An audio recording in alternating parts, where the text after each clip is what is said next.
Hello students, आज हम पढ़ने जा रहे हैं क्लास 10th का चैप्टर 6 लाइफ प्रोसेसेस पार्ट 4।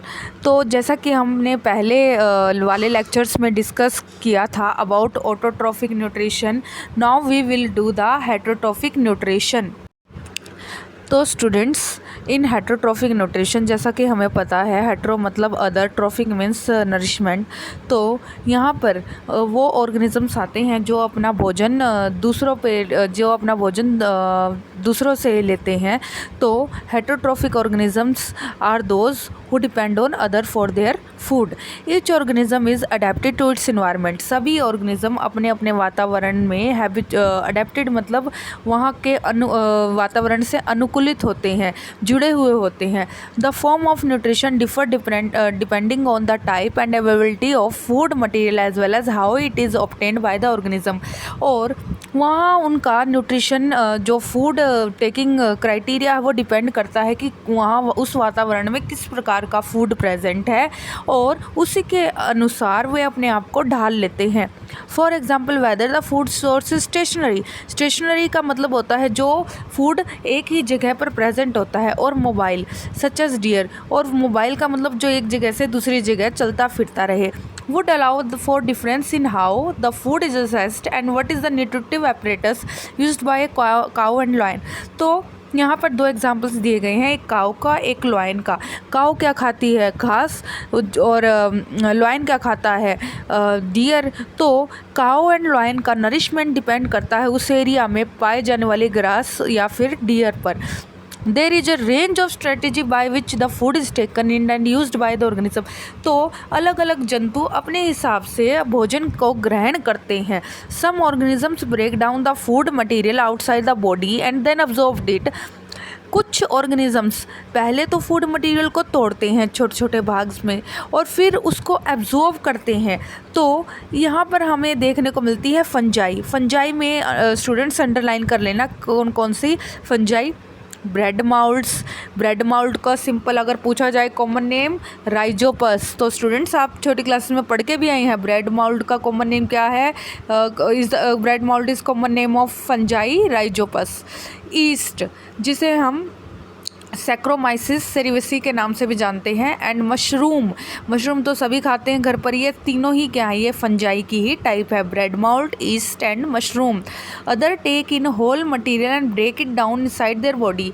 कुछ, ये तो हमने बात की उन ऑर्गेनिजम्स की जो शरीर के अंदर जाने से पहले ही किसी सब्सटेंस को तोड़ते हैं और फिर उसको ग्रहण करते हैं। अदर्स, कुछ ऐसे भी ऑर्गेनिजम्स हैं जो पूरा के पूरा अपने फूड को क्या कर देते हैं? अपनी बॉडी में ले जाते हैं और उसके बाद उसका ब्रेक डाउन करते हैं। What can be taken in and broken down depend on the body design. और ये उनके बॉडी डिज़ाइन पर निर्भर करता है कि वो किस तरह का खाना ले रहे हैं और कैसे उसे तोड़ रहे हैं। Some other organism derive nutrition from plants और एनिमल विदाउट किलिंग देम। कुछ ऐसे भी जंतु हैं जो अपने फूड को, अपने न्यूट्रिशन ले रहे हैं प्लांट्स और एनिमल्स से, लेकिन उन्हें बिना उन्हें क्षति पहुंचाए। This parasitic nutritive strategy used by a wide variety of organisms. ऐसे पैरासिटिक न्यूट्रिटिव स्ट्रेटेजी आप पहले भी पढ़ चुके हैं, हमें देखने को मिलती है। कुस्कटा। कुस्कटा क्या होती है? अमरबेल। वो जिस पेड़ पर चढ़ जाती है, आपको पता है, वहाँ से अपने होस्ट को बिल्कुल ही सुखा देती है और उसका सारा न्यूट्रिशन खुद एब्जॉर्ब कर लेती है। Orchids.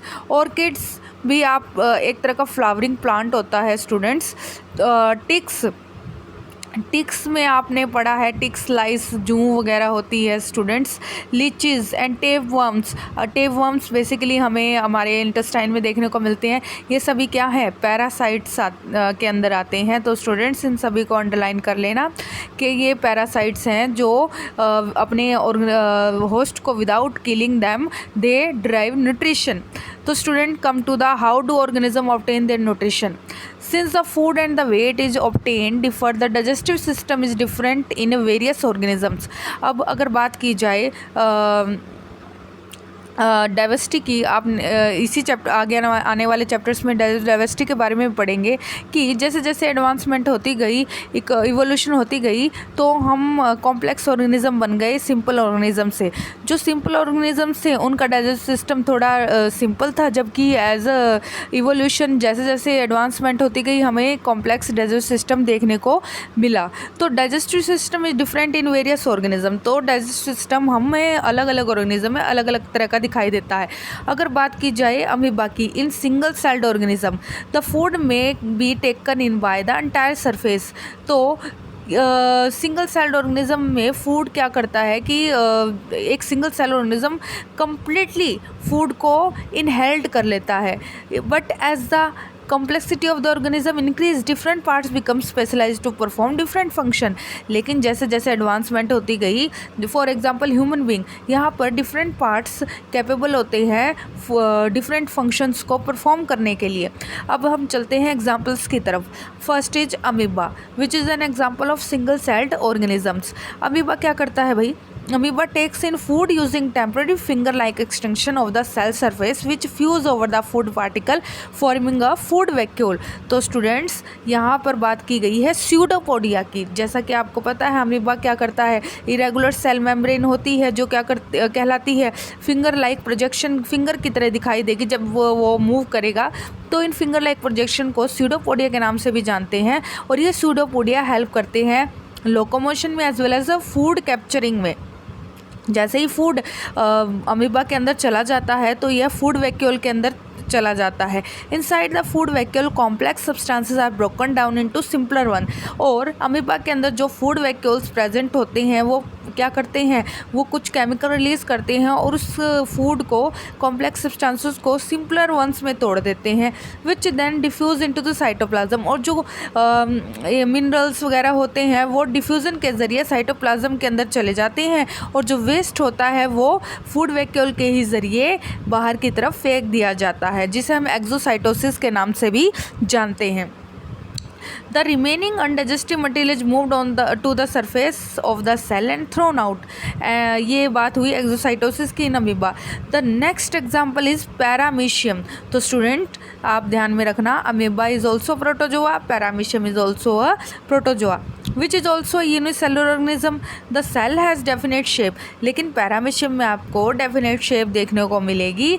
Food is taken at in specific spot. यहाँ पर आपको फूड एक स्पेशल माउथ जैसा पार्ट दिखाई देता है, वहाँ से ये फूड को अंदर लेते हैं।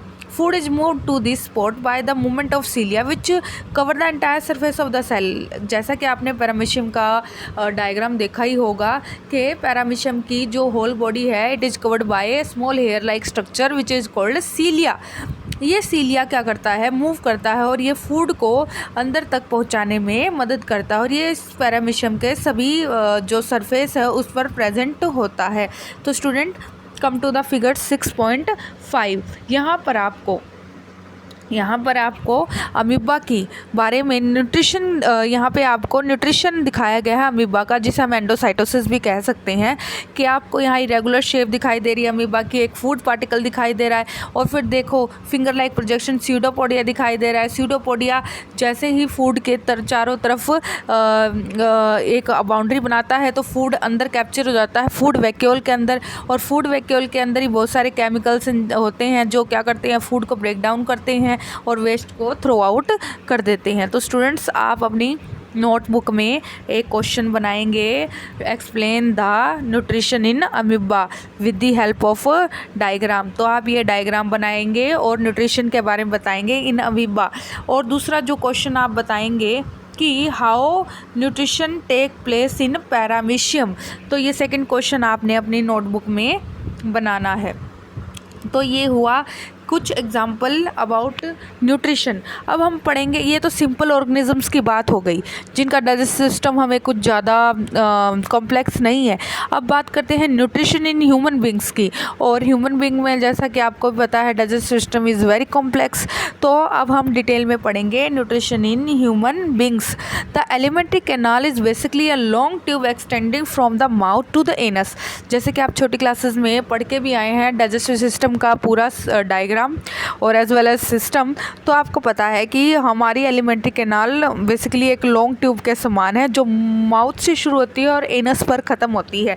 इन figure 6.6 we can see that the tube has different parts. अब इस ट्यूब के हमने देखा है कि डिफरेंट पार्ट्स हैं। Various regions are specialised to perform different functions, और अलग अलग भाग का अपना अलग अलग काम होता है। What happen to the food once it enter our body, क्या होता है जब एक बार मुंह से हम खाना खाते हैं। We shall discuss this process here, और हमें अब यही प्रोसेस को डिटेल में जानना है। तो students, now we will start digestive system of human being. तो first of all we eat various types of food which has to pass through the same digestive tract. देखो, हम तरह तरह के फूड को कंज्यूम करते हैं और ये हमारे एक ही कैनाल के ज़रिए हमारे शरीर के अंदर जाता है। Naturally the food has to be processed to generate particle which are small and of same texture. For example, आप रोटी खाते हो और रोटी को आप सीधा तो मुँह में लेकर नहीं जाते, आप उसके छोटे छोटे बाइट्स बनाते हो और फिर उसको मुँह में ले जाते हो, फिर उसको आप क्रश भी करते हो, क्योंकि एकदम से अगर आप रोटी को निगलते हो तो आपको खांसी आ जाती है और आपका जो ये ट्यूब होती है एलिमेंट्री कैनाल, वो कहीं ना कहीं ब्लॉक होने का खतरा रहता है। तो पहले आप उसको च्यू करते हो, अच्छे से चबाते हो और उसको क्रश करते हो with the help of teeth. तो सबसे पहला काम होता है, जैसे ही फूड हमारे माउथ में जाता है उसको स्मॉल पार्टिकल्स में तोड़ना और एक fine texture banana. This is achieved by crushing the food is the our teeth, और ये काम करते हैं हमारे मुंह में दांत। Since the lining of canal is soft, देखो जैसे हमारा मुंह स्टार्ट होता है अंदर माउथ, अगर आपने भी ऑब्जर्व किया होगा कि जो अंदर की लाइनिंग होती है माउथ की वो बिल्कुल ही सॉफ्ट होती है।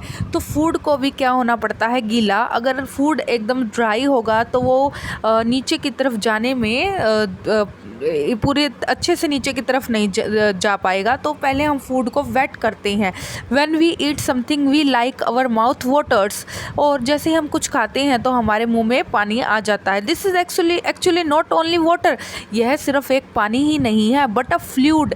यह एक स्पेशल टाइप ऑफ फ्लूइड है जिसे हम कहते हैं सलाइवा, जो कि स्पेशल ग्लैंड्स के द्वारा सेक्रेट किया जाता है और उन ग्लैंड्स को बोला जाता है सलाइवरी ग्लैंड्स। तो स्टूडेंट्स, यहीं से हमारी डाइजेशन की प्रोसेस शुरू हो जाती है कि मुंह में जैसे ही हम रोटी लेते हैं तो रोटी क्या हो जाती है, मुंह से जो वो सलाइवा निकलता है, किसके द्वारा निकलता है, सलाइवरी ग्लैंड्स के ज़रिए, वो फूड के साथ मिक्स हो जाता है और फूड को तोड़ना शुरू कर देता है। बेसिकली जो सलाइवा है वो किसको तोड़ता है, वो कार्बोहाइड्रेट को तोड़ता है। Another aspect of the food we ingest is complex nature. जैसे हम फूड खाते हैं, फॉर एग्जांपल हमने गेहूं की रोटी खाई, तो गेहूं की रोटी क्या है, स्टार्च है।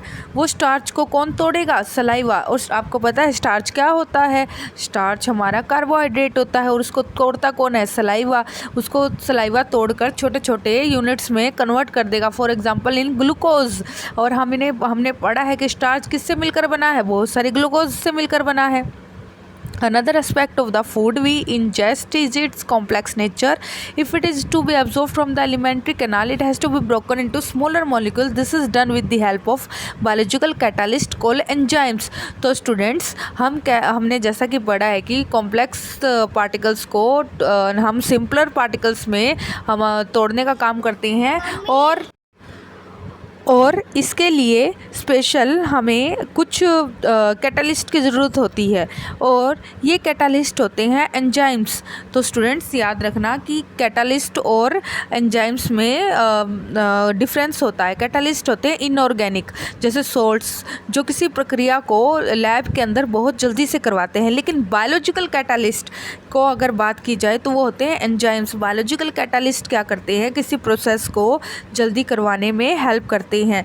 The saliva contain an enzyme cold salivary amylase. तो इम्पॉर्टेंट चीज़ ये है कि जो सलाइवरी ग्लैंड से फ्लूइड निकलता है सलाइवा, उसमें एक खास किस्म का एंजाइम प्रेजेंट होता है जिसे कहा जाता है सलाइवरी अमाइलेज। तो स्टूडेंट्स, यहाँ पे मैंने अंडरलाइन भी किया हुआ है, आप भी ध्यान रखना कि सलाइवा के अंदर कौन सा एंजाइम प्रेजेंट है, सलाइवरी अमाइलेज, जो क्या करता है, स्टार्च को किस में तोड़ देता है, सिंपल शुगर में। और वो सिंपल शुगर कौन सी होती है, glucose, The food is mixed throughout with saliva and move around the mouth while chewing to by the muscular tongue. तो जैसे ही आप रोटी मुंह में लेते हो तो water food get mixed with this saliva, और धीरे धीरे आप उसको च्यू करते हो, और टंग क्या करती है, टंग हेल्प करती है सलाइवा को मिक्स करने में। तो इम्पोर्टेंट यहाँ से एक और बात आई है कि what is the function of tongue. Tongue helps in mixing the saliva with food. Now it is necessary to move the food in a regulated manner along the digestive tube so that it can be processed properly in each part. तो दूसरा हमें ये भी देखना है कि जो हमारा फूड है वो एक नेचुरल तरीके से नीचे की तरफ जाए धीरे धीरे, ताकि वो अच्छे से उसके जो पार्टिकल्स हैं कॉम्प्लेक्स पार्टिकल, वो धीरे धीरे सभी पार्टिकल्स सिंपलर वंस में टूट जाए. The lining of canal has muscles that contract rhythmically in order to push the food forward. तो आपने देखा है जैसे हम रोटी खाते हैं तो गले में से जब रोटी निकलती है तो हम देखते हैं कि फूड अपने आप नीचे की तरफ जाना शुरू कर देता है. एक्चुअल में ये मस्कुलर मूवमेंट होती है. एलिमेंट्री कैनाल में जो मसल्स होती हैं वो रिदमिकली कॉन्ट्रैक्ट और रिलैक्स होती हैं, जो हमारे फूड को नीचे की तरफ धकेलने में काम करती हैं, और इस तरह की मूवमेंट को बोलते हैं पेरिस्टाल्टिक मूवमेंट. तो स्टूडेंट एक इम्पोर्टेंट टर्म यहाँ से निकल के आई है, व्हाट इज पेरिस्टाल्टिक मूवमेंट. तो इस पैराग्राफ में आप यहाँ से लिखना शुरू कर दोगे कि digestive track has a special type of muscles which help to contract and relax and